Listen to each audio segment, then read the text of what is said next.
Before I start reading, though, there's some words that I want to share with you. And the first word is recite. Does anyone know what recite means? If someone recites something, then they're saying it in front of a group of people. So in the story, Ruby recites a poem in front of the class. Okay, can you say it with me? Recite. Recite. So when we're reading the story today, if you hear the word recite, okay, I want you to raise your hand when you hear it. And the next word is murmur.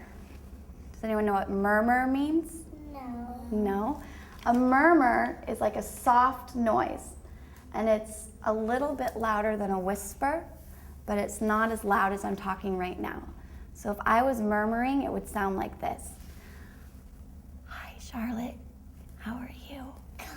So it's just a little bit louder than a whisper. So when you hear the word murmur, okay, during the story today, I want you to raise your hand. And the last word is plop. Does anyone know what plop means? Something drops. Good, very nice. It means something drops, but specifically, it means that something's dropping into water. So if you've ever heard the sound of like a little rock falling into a puddle, that sound that it makes is a plop, okay? It's kind of like a little bit like that, maybe a little bit softer. So we're looking for the words recite, murmur, and plop. So when I'm reading, what are you going to do when you hear one of those words? Raise your hand. Raise your hand. All right. Angela raised her hand. She stood by her desk and read, I had a cat I could not see because it stayed in back of me. It was a very loyal pet. It's sad we never really met. That was very good, said Miss Hart. Now who's next? Miss Hart looked around the room. Ruby? Ruby stood and recited slowly. Good. What word did you hear? Recite. So what is she doing? She's standing and she's reciting a poem. Ruby smiled at the back of Angela's head. Someone whispered. Ruby sat down. What a coincidence, murmured Miss Hart. So did you hear another? You heard murmured? Okay. Good. So we found recite and we found murmur so far. So we're looking for one more word. Angela scribbled something on a piece of paper. She passed it to Ruby. The note said, You copied me. I'm telling Miss Hart. P.S. I hate your hair that way. Ruby buried her chin in the collar of her blouse. A big tear rolled down her nose and plopped onto the note. What word did you hear?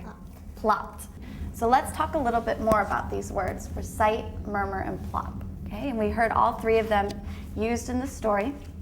And the first word, recite, what I'm going to do is I'm going to remind you of what the definition means, or what the definition is, and then I'm going to give you some examples, and I want you to tell me if they're examples of how the word recite would be used. Okay, so when you recite something, you're usually standing in front of a group and saying something from memory. So in the story, Ruby recites a poem. So do you think that if you were standing on a stage in a play, would you be reciting something? Yes. Yes, you would. You'd be reciting your lines. What if you're taking a test and it's really quiet in the room and everyone's sitting down? Would you start reciting answers out loud? Yes. You would? Are you sure? No. No, you wouldn't, because you're not performing it. You're not saying it for everyone else. It's not the right time. Okay, let's think about the word murmur. If I'm murmuring, who can show me how I would murmur? Are we talking? Sounding low. Yeah, we're sounding low, right? We're talking really quietly like this, but we're not quite whispering. Okay, what if you were on the playground, though, and everyone's playing and running around? You would hear them. You would hear them, right? Would it sound like a murmur, or would it be really loud? Really loud. Yeah. It'd be really loud. Ah. Yeah, so that wouldn't be a murmur. And the final word is plop. So if something plops, it's like you said earlier, it's the sound that something makes when it drops. Okay, so what if I dropped a pebble into a pond? Would that make a crashing noise or just a little plop? Plop. Plop. Okay, what if I forgot to turn off the water faucet and there were just little drops of water falling down? What noise would they make? They would make a plop noise. And if too many of them fell in, it could overflow. Okay, so plop usually means like the sound that water makes when it falls onto something nice and soft, just a plop, like raindrops in a puddle. We've talked about these words today, and this is the first time we've talked about them, so they're still pretty new. Tomorrow we're going to talk about them again, and we'll also read them in the story again, but I want you to try using them in sentences tomorrow.